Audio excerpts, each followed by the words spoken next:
నమస్తే. Welcome to BRK health. నేను ఝాన్సీ.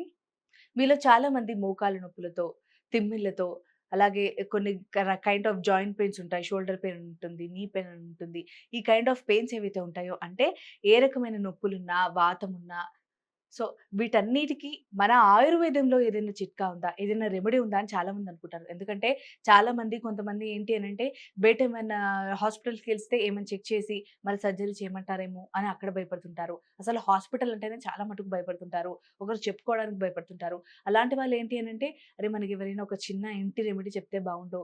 అంటే ఏంటి అనంటే మెయిన్‌గా ఇంటి రెమెడీ కోసం ఎందుకు చూస్తారు అనంటే లైక్ బయట దానికి ఏమైనా సైడ్ ఎఫెక్ట్స్ ఉంటాయేమో! ఎందుకు ఈ పాయింట్ వచ్చింది అనంటే, ఈ కోవిడ్ ఇంజెక్షన్ ఏదైతే ఉందో అదేసుకున్నాక చాలా మంది భయపడ్డారు. సో, అలా దీని తర్వాత కోవిడ్ తర్వాత ఇంకా భయపడుతున్నారు. సో, దానివల్ల ఏమవుతుందంటే హోమ్ రెమెడీ కోసం చాలా మంది వెయిట్ చేస్తున్నారు. సో, మరి ఈ సమస్యకి హోమ్ రెమెడీ ఉందా? లేదా? అని మరి గత 35 సంవత్సరాలుగా ఈ ఆయుర్వేదంలో నిపుణులుగా ఉండి మంచి పేరు ప్రఖ్యాతలు సంపాదించుకున్న డాక్టర్ చిట్టిబొట్ల మధుసూదన్ శర్మ గారున్నారు. ఆయన్నడిగి మనం ఇవాళ తెలుసుకుందాం. నమస్కారం సార్. నమస్తే. సార్ మరి ఈ మధ్య కాలంలో చూస్తున్నట్టయితే మోకాళ్ళ నొప్పులు, కీళ్ళ నొప్పులు, కాళ్ళ వాతమని, తిమ్మిర్లని వీటితో చాలా బాధపడుతుంది సార్. వీటికి మెయిన్‌గా ఏంటి సార్? ఏ లోపం వల్ల ఈ విధంగా అవుతూ ఉంటుంది మనుషులకి? చాలా చాలా కారణాలున్నాయమ్మా. Okay sir. సో, ఈ రోజుల్లో ముఖ్యంగమ్మా బీ12 లోపం చాలా మందిలో కలుగుతుందమ్మా. ఓకే. అంటే బి12 లోపం ఉంటే ఈ విధంగా ఎక్కువ ఈ ఉంటాయా ఈ సార్ ఇవి? సమస్యలొచ్చేదానికి కూడా అవకాశం ఉంటుందమ్మా. ఓకే. Okay sir. కాబట్టి ముఖ్యంగా ఈ ఇతర పోషకాంశాల లోపంతో పాటు బీ12 లోపం కూడా ఎక్కువ శాతం మందిలో వస్తుండడం చేతనే ఓకే సార్. మోకాళ్ళ నొప్పుల నుంచి, కీళ్ళ నొప్పుల నుంచి, నరాల నొప్పుల నుంచి, కండరాల నొప్పుల నుంచి వివిధ రకాలైన నొప్పులొస్తున్నాయమ్మా. అవును కాళ్ళు, సార్. చేతులు తిమ్మిర్లొస్తున్నాయి, కాళ్ళు, చేతులు మంటలున్నాయి. అదేవిధంగా కాళ్ళు, చేతులు మొద్దుబారినట్లు అనిపించడము, అవును సార్. విపరీతమైన నీరసం ఉండడము, నిస్త్రాణ ఉండడము, ఏ పని మీద ఆసక్తి లేకపోవడము, అదేవిధంగా కొంతమందికి మెదడుకు సంబంధించినటువంటి సమస్యలు అంటే జ్ఞాపకశక్తి తగ్గుతున్నట్టుండడము, ఏకాగ్రత లోపించడము, ఈ విధంగా అంతుబట్టిన చిక్కని నీరసం కూడా కలుగుతుందమ్మా. చాలా మందికి తెలీదు సార్. వాళ్ళేదో నాకేదో ప్రాబ్లమ్ వచ్చింది, నాకేదో స్ట్రెస్ వచ్చింది, లేకపోతే నేనిలా చేయలేకపోతున్నాను, వర్క్ వల్ల వచ్చిందని అనుకుంటారు గానీ, వాళ్ళ బాడీలో ఇలా బి12 కాంప్లెక్స్ అనే లోపం ఉంటుందని వాళ్ళకి కూడా తెలియదు సార్ అసలు. ఎగ్జాక్ట్‌లీ అమ్మా. కరెక్టే సో, సార్. ఇక్కడ ఏం జరుగుతుందంటేమ్మా, సర్వసాధారణంగా బీ12 లోపము శాకాహారులకొస్తుందని చెప్పేసి ఒక అభిప్రాయం ఉందమ్మా. ఓహ్! కానీ ఓకే సార్. మా యొక్క ప్రాక్టీస్‌లో మేము గమనించిందేంటంటే, వెజిటేరియన్స్‌లో, నాన్ వెజిటేరియన్స్‌లో ఇద్దరిలో బీ12 లోపం వస్తోందమ్మా. Okay so, sir. దీనికోసం అని చెప్పేసి అందులో మిగతా క విటమిన్స్ కాస్ట్‌తో పోల్చుకుంటే బీ12 కాస్ట్ ఎక్కువుందమ్మా. Okay sir. సో, టాబ్లెట్స్ పరంగా తీసుకున్నా, లేకపోతే ఏదన్నా కొంచెం ఇంజెక్షన్స్ పరంగా తీసుకున్నా ఖరీదెక్కువ, సామాన్య మానవునికి అందుబాటులో లేకపోవడంతో ఓకే సార్. ఉందమ్మా. Okay so, sir. ఈ నేపథ్యంలో మరి మనం ప్రకృతిలో ఉన్నటువంటి ఔషధాలపైన మనం దృష్టి కేంద్రీకరించి ఆలోచించినట్లయితే, మరి మామిడి జీడిలో ఓకే సార్. బీ12 అద్భుతంగా ఉన్నట్లు పరిశోధనలో కూడా నిరూపణ అయిపోయిందమ్మా. ఓకే చాలా సార్. మందికి తెలియదమ్మా. కాబట్టి మనం మామిడి జీడిని మనం సద్వినియోగం చేసుకున్నట్లయితే, మరి బి కాంప్లెక్స్ ముఖ్యంగా ఈ బీ12 లోపం చక్కదిద్దబడి, బీ12 లోపం వల్ల కలిగేటువంటి మీరడిగినట్లు, నేను చెప్పినట్లు అనేక రకాలైనటువంటి అనారోగ్య సమస్యలు తగ్గిపోతాయమ్మా. Okay so, sir. మరి ఆ మామిడి టెంకను ఎట్లా సద్వినియోగం చేసుకోవాలంటేమ్మా, ఓకే సార్. మరి ఆ మామిడి జీడి అని అంటారు సార్. కొంతమంది ఏంటంటే జీడి ముట్టుకుంటే దురదలు అలా వస్తాయేమో అని భయపడతారు సార్ మరి. అది సేఫే అంటారా సార్ మరి? 100లో దాదాపు 90% మందిలో జనరల్‌గా రావమ్మా. Okay sir. ఎవరికన్నా కొద్ది శాతం మందిలో అలాంటివి వచ్చినటువంటి వాళ్ళైతే వాళ్ళకి పడదని చెప్పేసి వదిలేసేయాలమ్మా. Okay sir. జనరల్‌గా రాదమ్మా. Okay sir. సో, దీనికేంటి ఏం కావాలి పదార్థాలు కావాలంటేమ్మా, మామిడి జీడి, మామిడి జీడి. పాలు, ఓకే సార్. మామిడి జీడమ్మా. Okay sir. సో, మామిడి జీడి గూడా మనకు ఎన్ సీజన్‌లో అయితే ఈ విధంగా ఓకే సార్. పచ్చి మామిడి జీడిని మనం సేకరించుకొని, ఓకే. ఆ మామిడి జీడిని కట్ చేయడం వల్ల లోపల ఇలాంటిదొస్తుందమ్మా. Okay sir. ఈ జీడి. ఇదంతా తీసేయాలమ్మా. ఓకే. ఇదంతా తీసేస్తే ఈ బ్లాక్ ఏదైతే ఉందో దీని అదంతా చుట్టూ దాన్ని తొలగించేసేయాలమ్మా. తొలగించేసేయాలి. తొలగించేసేసి ఓకే ఈ సార్. విధంగా జీడమ్మా, లోపల ఉన్నటువంటి జీడి మనకు అవసరమైతుందన్నమాట. ఓకే ఇందులో సార్. బీ12 ఉంటుంది. Okay sir. సో, దీన్ని చిన్న ముక్కలుగా చేసేసి ఓకే. బాగా ఒక 2 రోజులు గాని, 3 రోజులు గాని, 4 రోజులు గాని బాగా ఆరిపోయిన తర్వాత నీడలో ఆరబెడితే సరిపోతుందమ్మా. Okay sir. బాగా చిన్న స్లైసెస్ ఎంత హ్మ్. పల్చగా మనం స్లైసెస్ లాగా తయారు చేసి ఆరబెడితే అంత తొందరగా ఆరిపోతుందమ్మా. Okay sir. ఎండిపోతుంది. Okay sir. దాన్ని పౌడర్ చేసి పెట్టుకోవాలమ్మా. Okay sir. అలాగ తయారు చేసుకున్న పౌడర్ ఇలా ఉంటుందమ్మా. Okay sir.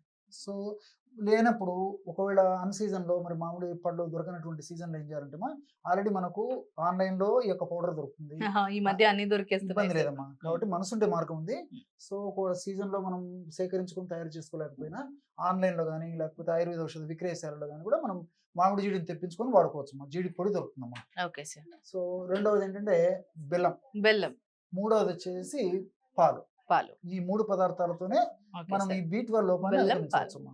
Okay sir. ఇది బెల్లం అమ్మా, ఓకే పాలు. సార్. ఓకే పాలు సార్. కూడా 200 ఎంఎల్ తీసుకోవాలి. ఔషధం ఎలా తయారు చేసుకోవాలో చెప్తాను చూడమ్మా. సార్ మరి దీని తయారీ పద్ధతి మా కోసం ఒకసారి చూపించండి సార్. తప్పకుండామ్మా. హ్మ్. ముందు ఒక పాత్ర తీసుకోండమ్మా. ఓకే పాలు సార్. కాచాలి కదమ్మా! ఓకే ఒక సార్. మా పాత్ర దగ్గర తీసుకో. ఉన్నాయి సార్. ఓకే.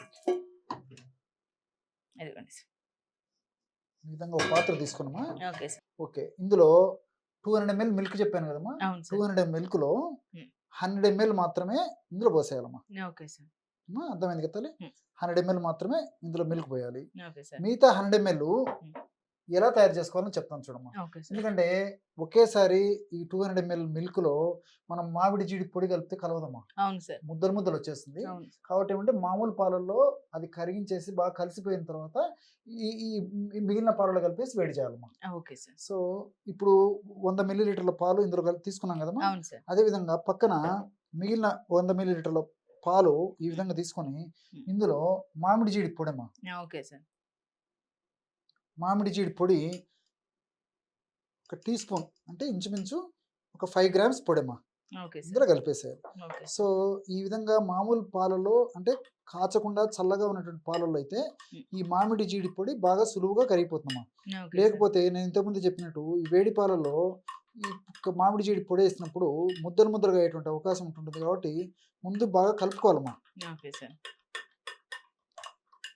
సో, ఒక నిమిషం లేదా 2 నిమిషాల సేపు అదంతా బాగా కలిసిపోయేటట్టు కలుపుకోవాలి తల్లి. Okay so, sir. ఈ మామిడి జీడిలో కేవలము బి12 సంబంధించినటువంటి అంశాలే కాకుండా మరి ఇతర అనేక రకాలైనటువంటి calcium, magnesium, phosphorus, potassium, fibre ఇలాంటివి అనేక రకాలైన రసాయన పదార్థాలున్నాయమ్మా. మామిడి జీడిని కేవలం బి కాంప్లెక్స్ లోపం తగ్గేదానికే కాకుండా మరి ఇతర అనేక రకాలైనటువంటి వ్యాధులు తగ్గేదానికి కూడా ఆయుర్వేద వైద్యులు వాడతారమ్మా. ముఖ్యంగా స్త్రీలలో కలిగేటువంటి బహిష్టు స్రావాలు ఎక్కువగా ఉండేటువంటి పరిస్థితుల్లో గానీ, ఓకే సార్. అదేవిధంగా మరి కొన్ని రకాలైనటువంటి బ్లీడింగ్ సమస్యల్లో గానీ, హ్మ్. అదేవిధంగా ఎక్కువగా విరేచనాలు అయ్యేటప్పుడు గానీ, అప్పుడు ఈ మామిడి జీడిని వివిధ రకాలైనటువంటి ఔషధాల్లో కలిపేసేసి ఆ యొక్క సమస్యలు తగ్గించేందుకు ఆయుర్వేద వైద్యులు వాడతారమ్మా. Okay so, sir. ఈ విధంగా మాక్సిమం ఒక 90%, 80% దాకా ఈ విధంగా కలిసిపోయిన తర్వాతమ్మా మనము ఈ యొక్క పాలలో కలిపేసేయాలి. ఈ విధంగా బాగా కలిసిపోయిన తర్వాత మనం ఆ పాలలో కలిపేసేయాలమ్మా. Okay sir. కలిపేసేసి తర్వాత ఒక టీ స్పూను లేదా ఒక అర టీ స్పూన్ అయినా పర్లేదమ్మా ఓకే సార్. బెల్లం పొడి. Okay sir. బెల్లం పొడి కూడా కలిపేసేయాలమ్మా. Okay sir. ఈ విధంగా కలిపేసేసి బాగా కొంచెం సేపు కాచాలమ్మా అంతే. Okay sir. కాచడం వల్ల ఏమైతుందంటే బెల్లం అంతా ఈ పాలలో కూడా కరిగిపోతుందన్నమాట. Okay so, sir. ఇందులో బెల్లం కలిసిపోయింది. అదే విధంగా మామిడి జీడి పొడి కలిసిపోయింది. ఓకే ఈ సార్. విధంగా బ్రహ్మాండమైనటువంటి ఈ బి12 లోపాన్ని తగ్గించేటువంటి ఔషధం రెడీ అయిపోయిందమ్మా. ఓకే ఈ సార్. విధంగా తయారైపోతుందమ్మా. ఓకే. ఓకే చూసారు సార్. కదమ్మా! ఓకే ఈ సార్. విధంగా తయారైనటువంటి ఔషధాన్నమ్మా హ్మ్. నీట్‌గా ఈ విధంగా ఒక గ్లాస్‌లో పోసేసుకొని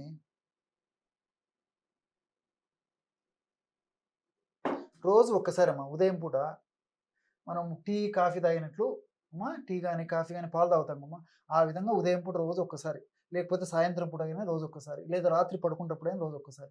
ఈ పద్ధతిలో సేవించడం వల్ల చాలా త్వరగా, శీఘ్రంగా, సత్వరమే వెంటనే ఈ బి12 మన బాడీలో డెవలప్ అయ్యేసేసి బి12 లోపాల వల్ల కలిగేటువంటి అనేక రకాలైన లక్షణాలు కూడా తగ్గిపోతాయమ్మా. ఓకే. చూసారు కదా! మరి డాక్టర్ గారైతే విటమిన్ బి12 కాంప్లెక్స్‌తో ఎవరైతే బాధపడుతూ ఉంటారో, వాటి వల్ల వచ్చే సమస్యలు అంటే కీళ్ళ నొప్పులు గాని, వాతం గాని, లేదా ఇతర ఏ సమస్యలున్నా లైక్ అలసిపోవడం గాని, తొందరగా ఈ కైండ్ ఆఫ్ ఏదైతే ఉంటాయో వాటికి చక్కటి రెమెడీ అయితే తెలియజేయడం జరిగింది. ఈ రెమెడీ మీకోసం మరొకసారి. ముందుగా ఒక గ్లాస్ పాలు తీసుకోండి. ఆ గ్లాసు పాలను హాఫ్‌గా డివైడ్ చేయండి. ఓకే.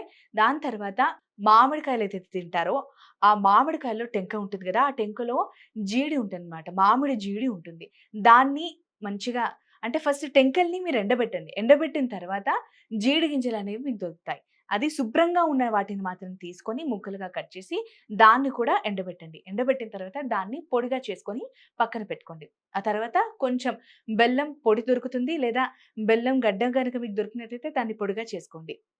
ఇవన్నీ పక్కన పెట్టుకున్న తర్వాత ఒక కడాయి తీసుకొని, అందులో నేను ముందు ఏదైతే చెప్పానో సగం పాలు గ్లాస్‌కి సగం ఏదైతే ఉన్నాయో ఆ సగం పాలని ఫస్టు మన గిన్నెలో వేసేసుకొని కాగించుకోండి.